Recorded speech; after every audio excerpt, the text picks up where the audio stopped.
So with that, I'm going to kick off now. I'm going to ask each of the panellists to introduce themselves as we go through the first question. And my first question I'm actually going to direct to Mike. So Mike, you've got some great examples of bringing innovation to market. I mean, Emerson is a great, and please go and look at Emerson. There's some cool tech out there. Yeah, what advice would you give, and what are you seeing sort of coming out in the sector now, and what's happening in the market? Yeah, thanks, Adrian. So my name is Mike Zimmerman. I'm a partner at Main Sequence. Main Sequence is a very early stage focused venture capital fund backed by CSRO and financial investors, and our focus is really backing companies, global companies that are commercializing research from the Australian research ecosystem, managing about $600 million across 2 funds. And the Emerson story, that was one of our first investments, and I think it's a good one to kind of kick off the discussion here.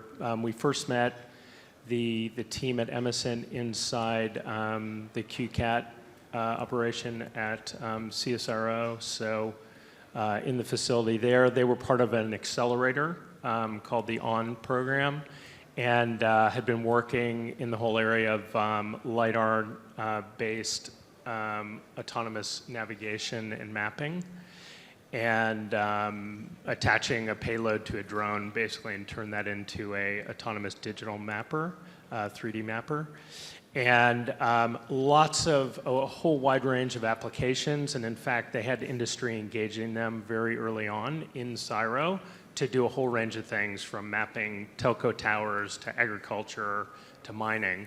And I think one of the first lessons learned is that Emerson did a great job narrowing their focus. They actually said no to a ton of stuff, and they narrowed the focus on mining to start with. And then even within mining, they narrowed the first application to just be stope mapping. So they went, from kind of any industry down to mining, and then again into stopes. And that allowed them to get to build a reputation in that area, to understand the whole workflow of how those processes were run, and really to just build continuous value. So they started with an initial product and kind of added to that.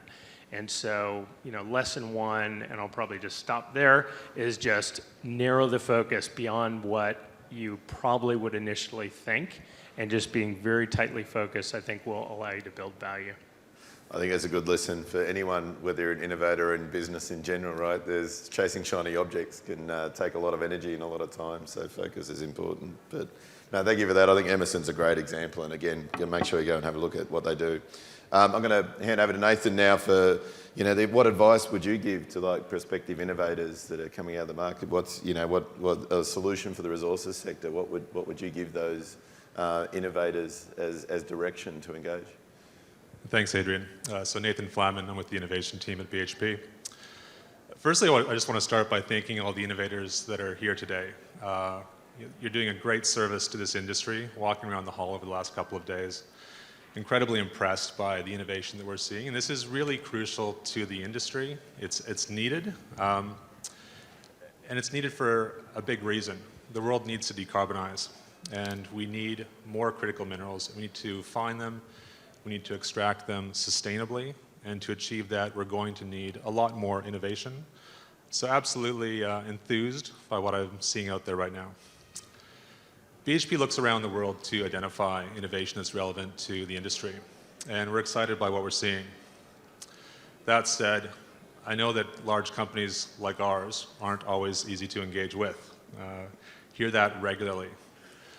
The good news is we're well aware of that, and we continue to try to make it easier to engage with us, and I think we're heading in the right direction. From an innovation perspective, there's a few things that we're doing, which I think also are lessons that can be applied more broadly for innovators that are seeking to commercialize their technologies. There's a number of channels that can be employed to achieve this. First is BHP Ventures, and I should actually add that Bridget O'Brien, who leads our ventures group out of Seattle, was supposed to be here, but unfortunately couldn't make it, so I'm taking her spot today. So we have our venture group, and they invest directly in startups. And this is a great way for entrepreneurs and innovators to engage with a company like BHP. Test product market fit, get to know the customer. and get access to funding as well. Secondly, we have the innovation team where I sit. So we also engage with startups. We engage much more broadly as well, engaging with researchers globally, providing funding for research, getting to know the customer, which is important. I'll talk about that a bit later. And potentially providing access to pilots and trials or funding for those pilots and trials, and sometimes doing those trials or pilots at a BHP site, which is incredibly valuable to engage with the end users on site. Thirdly, we run challenges. So we've not too long ago ran the BHP Tailings Challenge, which is still ongoing, and that's been really exciting for us. We had over 150 applications for that challenge. And just recently, we've launched the Camps to Communities Challenge, so another way for innovators to engage with us and for us to get access to quite a broad swath of different innovators. And then fourth, which Mike mentioned, are accelerators. So BHP participates in a number of external accelerator programs where we get visibility on innovators and can engage with them. We've also just recently launched our own accelerator program, and Sonia Scarcelli was up here yesterday on this stage talking about that. That's called BHP Explore. Applications for that just closed a few days ago. And that's focused on early stage exploration. And all of these things, there's more information available on our website, and if you'd like to contact us, and please do, there's information there on how to do so. Thank you. Got the plug in as well, how good's that? Well done. I think sometimes with innovation we get really caught up with the technology itself, but there's a whole sort of business model and delivery challenge. I know Mike Henry also talks about don't always come and solve BHP's problem first. There's plenty of mining companies to collaborate with, and when you can prove that you can do it, then come and knock on the door. So, and I think that really talks to commercial maturity. And so I guess, Charles, from your experience and 20 years of helping people get technology into the hands of customers, what advice do you give for those early innovators coming up and addressing the market? Sure, thanks Adrian. My name's Charles Gillies. I'm a director of RCF Jolimont. RCF Jolimont is the innovation platform for Resource Capital Funds, which is a multi-billion-dollar investor in mining projects. We're on fund number 2. We are solely focused on innovation in the mining sector. We've seen over, I think, 1,500 deals around the globe. We've made 11 investments. We're actively seeking and making more. And I think when we talk about innovation, and this is part of your point, Adrian, is that we define innovation as anything that reduces cost and improves productivity for miners. We think that's an important place to start. We love technology, we get excited by it, but that doesn't build yourself a business. And in fact, if you speak to a miner about technology, you might get excited. What they hear is cost and risk and problems and things that can go wrong. So we focus very much in terms of commercialisation, in helping the companies that come to us to understand the value they create, to quantify that value in very, very direct terms, and then go and sell that into what is a very complicated B2B, highly rational market, but a great market when you get in there, but something which requires very special skills to sell into. And our kind of simple mantra is, coming up with a great idea is hard. Building, as a small company, building yourself as a business which can successfully sell to someone like BHP. You may have 10 people, you might be in Brisbane or Perth or Melbourne, and you're selling to a multi-billion-dollar organisation. You need to be very, very good at what you do. So you've got to express your value very well, and you also have to be able to make BHP comfortable that you can reliably supply a critical part of their chain. And I would say one thing that, and I give points to BHP and other miners, is that probably a decade ago, those large companies were not willing to consider using a small, fast-growing company as a critical part of their value chain. And I think that's changed. And I think the thinking amongst a lot of the miners has changed. It's great for the miners because they're getting access to a whole lot of innovation they otherwise wouldn't see, but it's also great for the innovation space. I agree with Mike's comments. A laser-like focus on a particular point of value, being able to express that well, and then being able to sell. So building the commercialisation piece is very, very important. No, fantastic. And I think, it's such an important point, and I'm going to go back to you, Nathan, because we're talking about BHP and trying to sell, so maybe you can help us set some expectations, but I guess maybe as you think about that, an important point Charles made, BHP are here as a major sponsor. They support FAusIMM is the METS organisation with the charge on challenges. They are listening and they are actually giving advice and direction on how to engage. So as an example of that, Nathan, what advice would you give to innovators who are coming? Set some expectations of what they should be doing as they approach BHP. Yeah, thank you. I'd start by focusing on the narrative, getting that narrative right. And an important part of that is storytelling. I think many of us are well aware of that. But for some of these innovators who haven't practiced storytelling, I think it's a really important foundation to learn from. So focusing on that. And as part of that narrative, being crystal clear on the value proposition to a corporate like BHP. And as part of that, understanding the corporate's challenges, their problems, and how that solution is solving that. Because often we see, a solution being shopped around looking for a problem to solve for. So I think getting to know the customer, that's something that we need to get better at as well, in communicating our challenges and being more transparent. And James Agar talked about that at the first day of the conference, radical transparency. So from an innovation team perspective, we're going to be doing more of that as well and being more transparent on what our problems are. So being able to come to us, focus on those.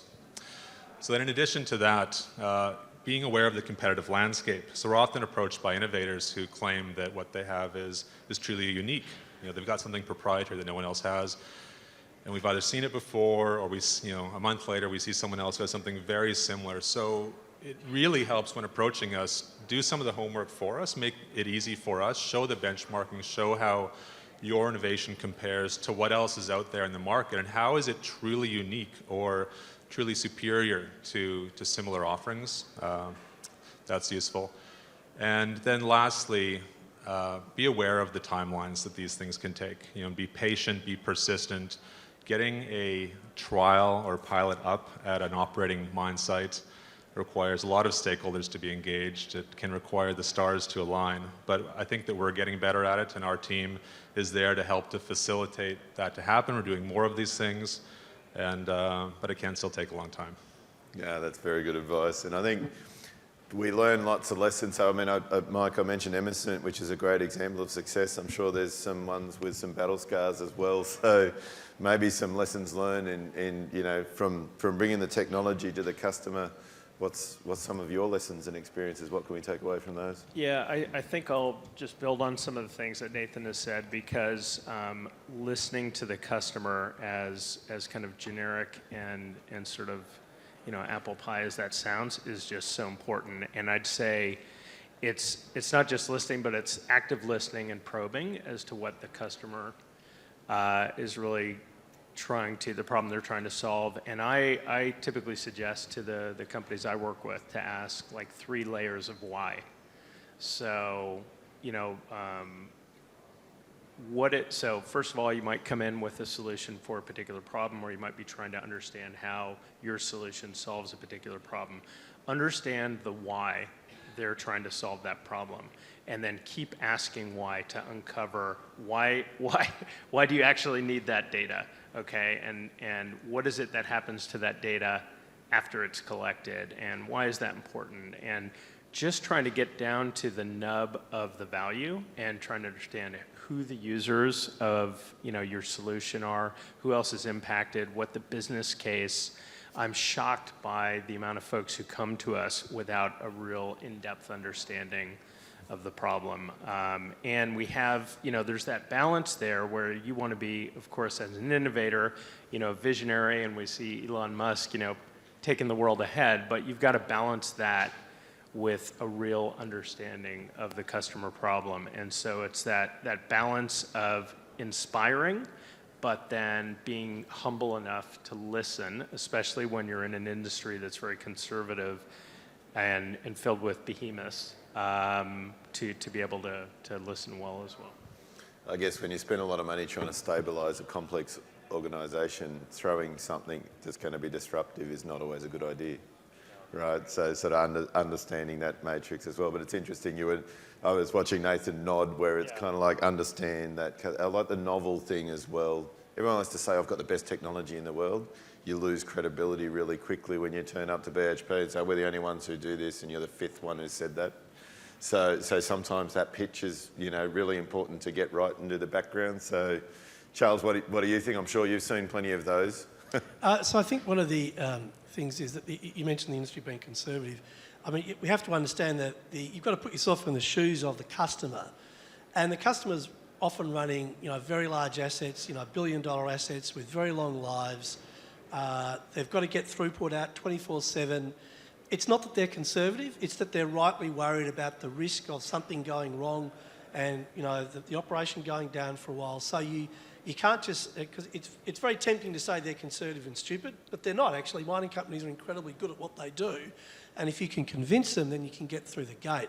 So I think it does go back to the listening to the customer, but also being able to express the value proposition in important ways to them, and also to understand the complex web of relationships that exist within the mining company. And I'm sure Nathan probably lives this every day, but you've got people at head office who have veto power, you've got people who are influencers, which could be at head office or at the mine site, and you've got people at the mine site who actually run things and probably control the budget, and you've actually got to get to all of them, and you've got to speak to all of them.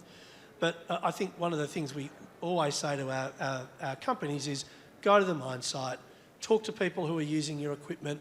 You might find at head office they'll be a little bit, standoffish or won't tell you much. If you go to a mine site, you go down to where they're working, you talk to them, you'll get a lot of rich information about what they're doing, because these guys love what they do, they're happy to talk to you, and you'll find out an enormous amount by actually just going out there and talking to them and getting close to them, because it's surprising how many people won't go to a remote mine site. So that's one of the things that we like to think is, go out there and talk to your customer. And I know it sounds all very simple, but that's sort of a key thing. And when things go wrong, it's because we haven't understood the customer well enough or talked to them enough. Yes, and I think a LinkedIn post or sending a message on LinkedIn is not engaging with the customer, right? It's actually having... Not really. Not really. So having that conversation. I think the other interesting thing is, like we talk about, so BHP is a customer. I mean, there isn't a single decision maker in BHP. So talk about complexity of an organisation and stakeholders and bringing them along. I actually want to just give a plug to collaboration too. If you're in an organisation like BHP and you've got hundreds of thousands of vendors in your SAP system, probably the last thing you want to do is add another vendor. But if there's a vendor who's supplying a solution that's parallel or complementary to yours, there's a channel partner that's already run the gauntlet. Because the gauntlet can be daunting, right? If it's a big, impactful technology on a process, you've got to convince a lot of people. I mean, that's no thoughts about the running the gauntlet? Yeah, well, I think that's a good point around. I'm going to touch on both those points. It doesn't have to be selling to BHP. It can absolutely be selling to one of our existing vendors, that technology which is relevant to our business, but the entry pathways through someone who's already a vendor to BHP can be a lot easier. So please consider that as an avenue. But then also in terms of engaging directly with the end users on site, that's incredibly important, for the reasons that you've referred to, but also in terms of identifying a champion. When you get that champion on site who is the end user, who can clearly articulate the value proposition for themselves as the end user and for the business, then you see things start to move more rapidly. And we're just about on time, so I'm going to really close with one more question, but please chime in. I'm going to start with you, Mike, because, I mean, you invest in other sectors as well, and you've got a business that's a very broad portfolio. So these issues that we're talking about in our sector, are they similar across other sectors? Where are the differences? What's unique about mining, maybe? Yeah. I mean, very much so. So we invest, we frame everything by planetary challenges. You can go to our website. We have 6 planetary challenges around, decarbonization, health, space, ag and food, areas like that. And a lot of it is similar. I'd say a couple of the big differences is just concentration of customer base and the massive scale. Here, that's a bit different. But that's an opportunity as well, because what we've seen with our companies is that when you go in and engage and you're doing a good job of account management and working closely, build a trusted relationship, they will actually start to walk you along to adjacent solutions and help you expand your footprint. And so I think that's something we've seen in the mining sector in particular, is their willingness, to your point, we talk about them being conservative, but actually if you build a trusted relationship, they're very happy to help you help them with additional innovation. And the other thing is, and Emerson's a good example, proving out the solution in a mining environment means it can be used almost anywhere else because the most rigorous conservative environment is inside of a mine. And as we've sort of got a minute left, I'm going to go back down the line, but I want to add the caution too. Just remember, if you keep banging down the door of a big mining company and all of a sudden they say yes, you better be ready to supply because that door opens and closes really, really quickly. But some final comments. Actually, I'm going to throw across to Charles first. Any final thoughts? No, look, I think it's a very exciting time for innovation in the mining industry. There's a lot of desire to do the things, improve cost productivity, decarbonise. There's a lot of very great innovations occurring. Mining companies are open to it, so we're very excited by the possibilities that we see for some significant change. The timing has probably never been as good as now. So, and I think that's partially the efforts of BHP and others. So, we're very positive about the sector and where it's going. And I would just echo that. There's probably more focus on innovation now at BHP than it has been for some time. And I'll go back to my first one. It's because the industry and the world needs this. We need to innovate. We need to look at not only incremental innovation, as we see a lot of that happening, but thinking really step change, thinking about how do we reimagine the future of mining. Thank you. No, and look, I'd like everyone to thank our panellists. We've got access to capital, access to mining. We all talk about that as a challenge, and here they are giving their time. So a big thank you to everyone.